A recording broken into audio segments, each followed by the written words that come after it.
আসসালামু আলাইকুম রহমতুল্লাহি ওয়া বারাকাতুহু। সম্মানিত দর্শক, সারা দেশে কালেমা খচিত সাদা পতাকার যে বাহুল্য, সাদা পতাকার যে উড্ডয়ন কিংবা সাদা পতাকার যে দাপট, এটি নিশ্চিতভাবেই, সম্ভবত বললাম না, নিশ্চিতভাবেই সরকারকে বিপদে ফেলতে যাচ্ছে। সরকার এমনিতেই নানা রকম চাপের মধ্যে আছে। একজন ব্রিগেডিয়ার সাহেব, মানে একটি রাজনৈতিক দলের প্রধান, তিনি অতি সম্প্রতিকালে একটি ভাইরাল বক্তব্য দিয়েছেন। বক্তব্যটি হলো যে এখন বর্তমান বিশ্বে যেভাবে মার্কিন ডিপ স্টেট পলিসি চলছে বা বিভিন্ন পক্ষ, বিশেষ করে আমাদের বাংলাদেশের মতো দেশের যে রাষ্ট্র, সেই রাষ্ট্র শক্তিতে যারা আছেন, ক্ষমতায় যারা আছেন, তাদেরকে পরাজিত করে নতুন একটা ক্ষমতা কারোর হাতে তুলে দেওয়ার জন্য আসলে ১ থেকে ২ বিলিয়ন ডলার, মানে ১০,০০০ কোটি টাকা বা ২০,০০০ কোটি টাকা যদি কেউ খরচ করে, তাহলে যেকোনো দেশের সরকারকে ফেলে দেওয়া সম্ভব। এবং শেখ হাসিনা সরকারের পিছনে যে এইরকম টাকা খরচ হয়েছে দীর্ঘদিন ধরে, এটি এখন ওপেন সিক্রেট।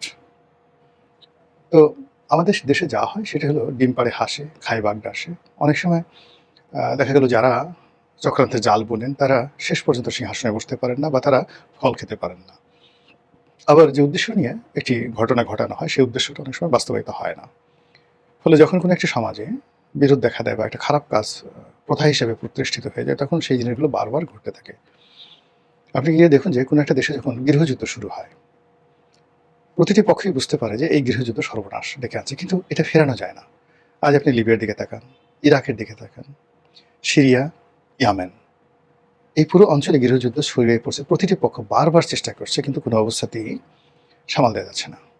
আমেরিকা এবং ইসরায়েল, তার সঙ্গে সৌদি আরব, কাতার, দুবাই থেকে শুরু করে পুরো ইউরোপ, দুটো সংগঠনের বিরুদ্ধে, হামাস এবং হুতি, ৩টি সংগঠন, হামাস, হুতি এবং যাকে বলা হয় হিজবুল্লাহ, এই ৩টি সশস্ত্র সংগঠনের বিরুদ্ধে তারা সর্বশক্তি নিয়োগ করেও এই সংগঠনগুলোর একটা পশম স্পর্শ করতে পারছে না। একজনকে মারা হচ্ছে, ৩ জন দাঁড়িয়ে যাচ্ছে। একটি ঘাঁটি ধ্বংস করে দেওয়া হচ্ছে, ৩টি ঘাঁটি তৈরি হয়ে যাচ্ছে।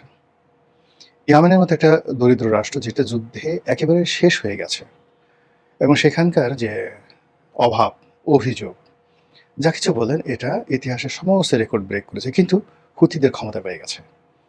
হুতিরা এখন সরাসরি ইসরায়েল আক্রমণ করতে পারে, তাদের ড্রোন আছে, তাদের মাঝারি পাল্লার ক্ষেপণাস্ত্র আছে এবং যত অত্যাধুনিক প্রযুক্তি রয়েছে, রাডার সিস্টেম রয়েছে এবং কাঁধে বহন করা যায় এইরকম অস্ত্র দিয়ে তারা প্লেন, হেলিকপ্টার এগুলোকে ভূপাতিত করতে পারে। তো দেখুন, যে রাষ্ট্রে ভাত খাওয়ার মতো টাকা নেই, যে রাষ্ট্রে একটা শিশুকে একটা ওটস স্যালাইন দিয়ে ডায়রিয়া থেকে বাঁচানোর মতো ক্ষমতা নেই, সেই রাষ্ট্রের ড্রোন তৈরি হচ্ছে যুদ্ধ করার জন্য হুতিদের। তো এই জন্য হলো কি, যে যখনই কোনো একটা দেশ এবং রাষ্ট্র এরকম মন্দ কাজে জড়িয়ে পড়ে, বিশেষ করে গৃহযুদ্ধে জড়িয়ে পড়ে, মন্দ একটা বিষয় জড়িত হয়ে পড়ে, তখন সেখান থেকে কখনো সহজে বের হওয়া যায় না। আপনি দেখেন আজকে মায়ানমার ২০টি সংগঠন যুদ্ধ করছে এবং সেই যুদ্ধটা সেই ৮০-র দশক থেকে, তা ৮০, ৯০, মানে কত, প্রায় ৫০ বছর ধরে ধরুন তারা এই পারস্পরিক যুদ্ধ করছে। আপনি যদি ধরেন পাকিস্তানের বেলুচিস্তান, তারা যুদ্ধ করছে। কাশ্মীর ৭০ বছর ধরে যুদ্ধ করছে। ভারত রাষ্ট্র, মানে নরেন্দ্র মোদী সরকার প্রায় ৮ লাখ সৈন্য, ৮ লাখ সৈন্য কাশ্মীরে ২ বছর কারফিউ দিয়ে এই ৮ লাখ সৈন্য সেখানে ডিপ্লয় করে রেখেছিল, কিন্তু কাশ্মীর সমস্যার সমাধান হয়নি।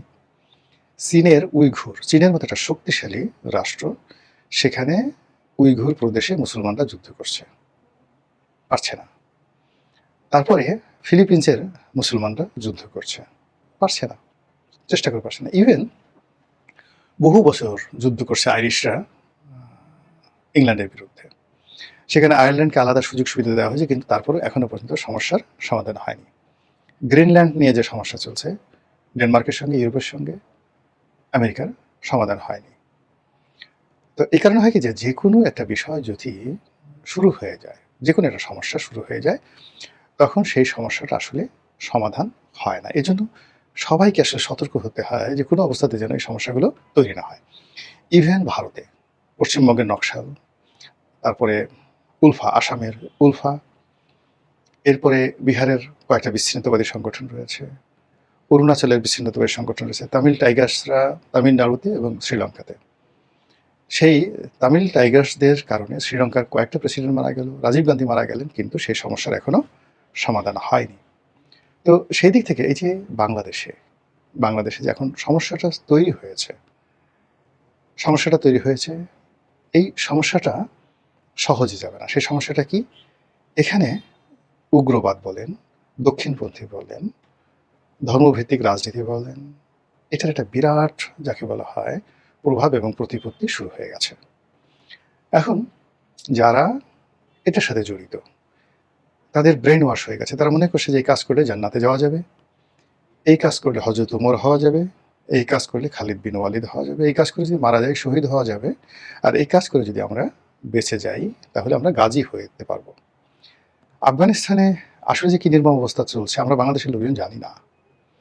সেখানে একজন বাবা তার 7 বছর 8 বছরের মেয়েকে 80 বছরের একজন বৃদ্ধের কাছে কৃতদাসী রূপে বিক্রি করে দিচ্ছে। এই বুড়োর যৌন চাহিদা মিটিয়াচ্ছে সেই 8 বছর 9 বছরের একটা মেয়ে সামান্য কত $50, $50 মানে 6 থেকে 7,000 টাকায় এরকম রমণী মেয়ে কিশোরী বিক্রি হচ্ছে অহরহ। সেখানে যুদ্ধের কারণে পুরুষরা ব্যাপক সংখ্যায় নিহত হয়েছেন, ফলে সেখানে নারীদের সংখ্যা বেড়ে গেছে। 3 জন 4 জন 5 জন করে রমণী এক একটা পুরুষ বিয়ে করার পরও সমাজকে সামাল দেওয়া যাচ্ছে না। কিন্তু আমাদের দেশের যারা লোকজন তারা মনে করছে আফগানিস্তানের যে ওই এক একজনের 4টা 5টা বউ আছে, কিংবা সেই আদিম যুগের মধ্যযুগের আয়ামে জাহিলিয়াতের যুগের 9 বছর 10 বছরের একটা মেয়েকে আমি দাসী হিসেবে বাজার থেকে কিনে নিয়ে আসলাম, ইচ্ছা মতো আমি তাকে ভোগ করলাম, মেরে ফেললাম, কেটে ফেললাম। এই যে মানুষের মধ্যে যে পাশবিক যে